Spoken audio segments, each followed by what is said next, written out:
በስተመጨረሻም ዝና ተሸኘ። የመጨረሻ እስትንፋሱ ብሩክ ያለበትን ቦታ እየለፈለፈ ነበር። መድብል ንዴቱን መቆጣጠር ስላቃተው ዝናን ፈጽሞ ሊለቀው አልቻለም። ማህሌት ዛሬ ላይ ማቅ ለበሰች። ለመሆኑ ማህሌት ላይ የተወሰደው እርምጃስ ምንድነው? ኤፍራታስ ምን አደረጓት የሚለው መድብልስ ልጁን ሰጠ ወይስ አልሰጠም የሚለውን በአጠቃላይ ይዤላችሁ መጥቻለሁኝ። ሰላም ውድና የተከበራችሁ የቻናል ቤተሰቦች፣ ለቻናሉ አዲስ ከሆናችሁ ሰብስክራይብ በማድረግ ቤተሰብ ይሁኑ። እንዲሁም ቪዲዮውን በላይክ መጀመር አትርሱ። ምሳሌ ድራማ ቀጣይ ፓርት ይዤላችሁ መጥቻለሁ። እስከ መጨረሻው ድረስ አብራችሁን ቆዩ። መድብል ዝና ላይ ከባድ እርምጃ ላለመውሰድ የቻለውን ነገር አድርጓል። ብሩክ ያለበትን ቦታ ከነገርከኝ ምንም አላደርግህም ብሎ ቃል ቢገባለትም ዝና ግን ፈጽሞ በዛ ነገር አልተስማማም ነበር።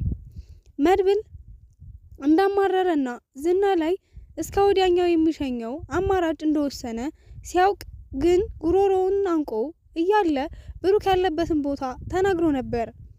ወዲያውኑ እንደተናገረም አንገቱን ቢለቀውም ዝና ሊተርፍ አልቻለም። በስተመጨረሻም በአንተ ምክንያት መልሼ እስር ቤት ልገባ ነው በማለት መድብል በዝና ላይ ሲጮህ ነበር።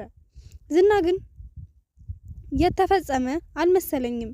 የዝና ሰዎች ወደ ማህሌት እየደወሉ ዝና የት እንደደረሰ የት እንደሆነና በተለይ ደግሞ በኤፍራታ በኩል ሌላ ሰው አጥምዶት ከሆነ ኤፍራታ እንደማትተርፍም እየተነገራት ነበር።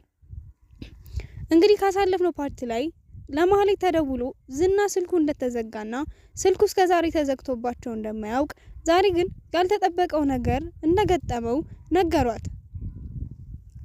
አንድ ነገር ሆነ በማለት ኤፍራታ በህይወት መቆየት እንደሌለባትም ሲነግሯት ነበር። ኤፍራታ ይህንን ፈርታ ለመድብል ብትናገር መድብል ደግሞ ከሃዲ ሰው እኔ ፈጽሞ ነው የምጠላው፣ ካሁን በኋላ በፊት የሰጠውሽን ቦታ ልሰጥሽ አልችልም በማለት የሚያስፈራሩሽን ሰዎች ከመጡ ወደ እኔ ላኪያቸው ብሎ ተናግሯል። ዝና በመሰወሩ ምክንያት ኤፍራታም ወስደዋታል።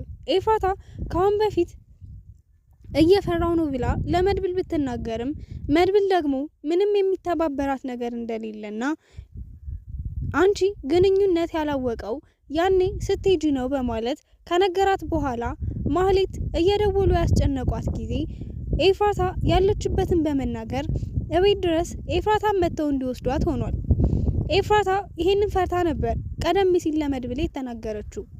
መድብል ግን ካሁን በፊትም አምኜሽ ስለከዳሽኝ ካሁን በኋላ ምንም አይነት መንገድ አንቺን ላምንሽ ስለማልችል ፈጽሞ የምተባበርሽ ነገር የለኝም፣ ቢኖረኝም ሰዎች ወደ እኔ እንድትልኪያቸው ነው ብሎ ነበር የነገራት። አሁን ላይ ኤፍራታ ላይ እየተወሰደ ያለው እርምጃ አንቺ ነሽ አጠመድሽው ባላሰበው መልኩ በማለት ኤፍራታ ምናልባትም ዝና ያለበትን ቦታ ተጠቁመናለች ብለው ነው እሷንም እያስፈራሯት ያሉት። ኤፍራታን ከባድ እርምጃ እንደሚወሰድባትም ቀደም ሲል ከዝና የተጠበቀ ነገር ነው። ምክንያቱም መድብልን ለማስወገድ የምትተባበራቸው መስሏቸው እንዲሁም ደግሞ ያቀዱት እቅድ ተሳክቶ እስከ መጨረሻው የሰመረላቸው ስለመሰላቸው መረጃ ለማጥፋት ግዴታ ኤፍራታ መወገድ አለባት ብለው አስበው ነበር። ኤፍራታ አሁን ላይ ለመድብል ተባበረችም አልተባበረችም መጥፊዋ በሱ እጅ እንደሆነ ነው እያሳያለው። ኤፍራታ በጣም ፈርታለች። ከዚህም ህይወትም እኔ ምንም የሚመለከተኝ ነገር የለም በማለት ተናግራለች። ማህሌት የተወሰነ ጊዜ አሳስባት ነበረ ኤፍራታን አሳልፋ ላለመስጠት። ምክንያቱም ኤፍራታ መድብል መወገዷ ብላ ስለነገረቻት ማህሌት በዚህ ዜና ላይ በጣም ደስተኛ ስለነበረች ነበረ። ምናልባት ዝና ደግሞ እሷ አርቆ ለመውሰድ ሄዶ ይሆናል እንጂ መድብል ከተወሰደ ዝና ምንም አይሆንም የሚል እንዲሁም ደግሞ እኔም ለራሴ ብዙ ነፃነት ይኖረኛል የሚል ተስፋ ነበራት። አሁን ላይ ግን መድብል በህይወት መቆየቱን በህይወት መኖሩን ስታውቅ ኤፍራታን እንዲይዟት ስለተባበረቻቸው ነበረ። በፊት ኤፍራታ ላይ አንዳንድ ነገሮችን ለመሸፋፈን እየደወሉ ሲጠይቋትም አንዳንድ ነገሮችን ግልጽ ላለማድረግ እየሞከረች ነበር። ምንም ቢሆን ኤፍራታ በክፉ ጊዜ ወደ ቤቷ ያስጠጋችኝ ሴት ናት በማለት ጥሩ ቦታ እየሰጠቻትና በቻለችው አቅም በኤፍራታ ወገን ለመሆን እየሞከረች ነበር። እንዲሁም በዝናና በማህሌት መካከል ያለው ግንኙነት ከቀን ወደ ቀን እየተስተካከለ ስለመጣ እንዲሁም የማህሌት ስራ እንዲሁ ከገቢ ዋጋ እየጨመረ ስለሆነ አሁን ላይ ይበልጥ እየተቀራረቡ ስላሉ ምናልባት ዝና ይወደኛል ወይም ያፈቅረኛል የሚል ግምት ስላላት በጣም ደስተኛ ስለነበረች እና የወደፊት ተስፋ በዝና ላይ ስለነበራት ነበረ። አሁን ላይ ግን ዝና በህይወት እንደሌለ ስትሰማ ማህሌትም በኤፍራታ ላይ ከባድ እርምጃ እንዲወሰድ ለራሷ ደውላ ነበር ጠቁማ ያስያዘቻት። ዝና አስወግደሻል በማለት በዙሪያው ያሉ ሰዎች አስወገድሽ ማለት አይደለም፣ ሌሎች ከዝና የሚበልጡ ጨካኝ ሰዎች አሉ ስትልም ተደምጣለች። እያንዳንዱ ዝና ላይ ያደረገችው ባላደረጋችሁት በደል እጃችሁ ላይ ያለበት ሰው ሁሉ እርምጃ ወስዳለሁ። ይህንን ለማድረግ ደግሞ የሚያግዙኝ የዝና ጓደኞችና የሱ ባልደረቦች አሉ በማለት እኔም ከነሱ ውስጥ አንዷ ነኝ በማለት ለዝና ወገቧን ይዛ ስትከራከር የነበረች ሴት ናት። ዝና የት ነው ያለው? ህይወቱ ቢኖርም የት ቦታ ነው ልናገኘው የምንችለው ብለው ቢጠይቋት ማህሌት በአሁኑ ላይ ዝናን ለማግኘት ምንም መፍትሄ እንደሌላትና ይልቁንስ ቤት ቁጭ ብላ ብቻዋን እያለቀሰች እንደሆነ ነበር የነገረቻቸው።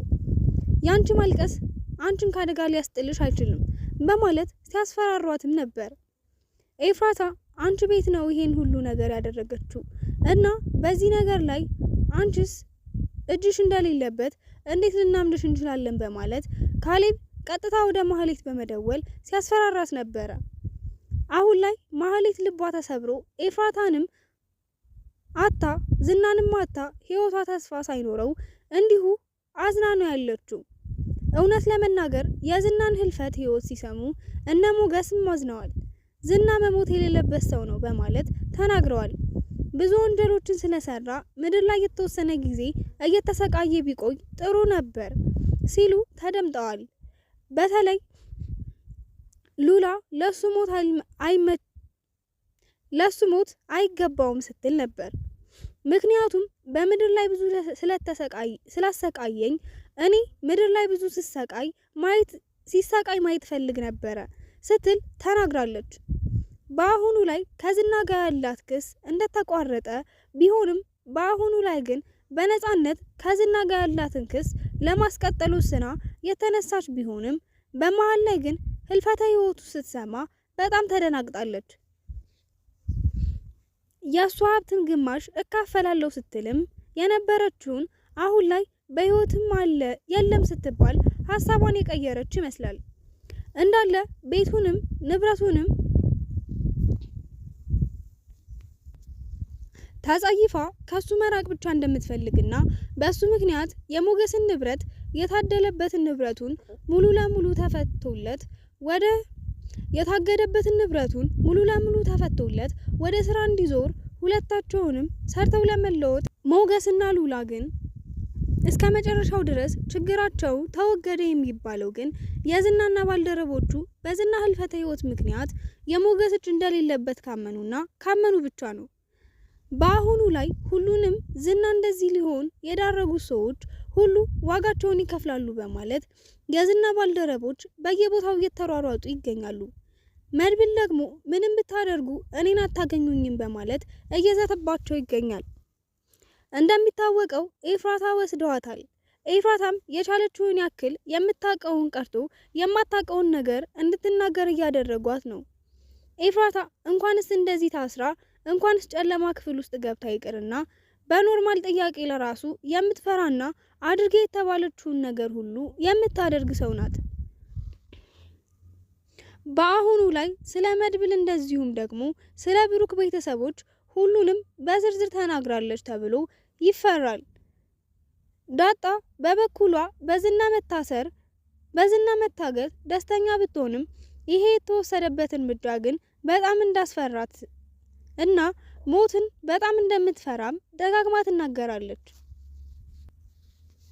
ዝናን እንደዚሁ እግሩን አስረን እንዲሁም እያየነው ስናሰቃየው ብቻ ነበር ደስ የሚለኝ እንጂ ይሄ ሞት የሚባለው ነገር ግን በጣም እፈራለሁ ስትልም ተደምጣለች። ሞጌም ሞት ፍትሃዊ የሆነ ነገር ስለሆነ በጣም ነው የምወደው፣ ለሀብታሙም፣ ለድሃውም፣ ለኃይለኛውም፣ ለበደለኛውም፣ ለሁሉም ሰውም የማይቀር ፍትሃዊ የሆነ ነገር ስለሆነ ፍትሃዊነቱን እወደዋለሁ ብሏል። ዳጣ ደግሞ ምድር ላይ ዘላለም ብቆይ ደስ ይለኛል ስትልም ተደምጣለች። በተለይ በአሁኑ በዝና ላይ በደረሰው ነገር በጣም አዝነዋል። ይሁን እንጂ ከሁላችሁም በላይ ያዘነው መድብል ነው። ምክንያቱም ዝና ጠፋ ማለት በብሩክ ዙሪያ መረጃ ማግኘት አይችሉም ማለት ነው። ዝና በምን ምክንያት ይህ አደጋ እንደደረሰበት፣ ለምን እንደታገተ፣ እነማን እንዳገቱት ሁሉ እነ ካሌብ ስለሚጠይቁ ዝና ላይ እርምጃ ተወሰደ የሚለው ነገር ሲያውቁ ብሩክ ላይ ከባድ እርምጃ እንዳይወስዱ በማለት ይሄ ዜና ከሶስታቸው ውጭ እንዳይወጣ ተደርጓል። ምክንያቱም ሚስጥር ይዘው ዝናን ለማስረከብ እነዛም ብሩክን እንዲያስረክቧቸው ለማድረግ እየሞከረ ነበር ያለው። እስኪ በቀጣይስ ምን ይፈጠራል? ይህ እቅዳቸውስ ይሰምራል አይሰምርም የሚለውን የምናይ ይሆናል። የዝና ስልፈተ ህይወት እውነት ነው ወይስ ውሸት የሚለውን በቀጣይ እናያለን። ምክንያቱም በጣም ደግሞ መናገር አይችልም ነበር። በቀጣይ ፓርት ላይ የምናየው ይሆናል። ስላዳመጣችሁኝ ከልብ አመሰግናለሁ። መልካም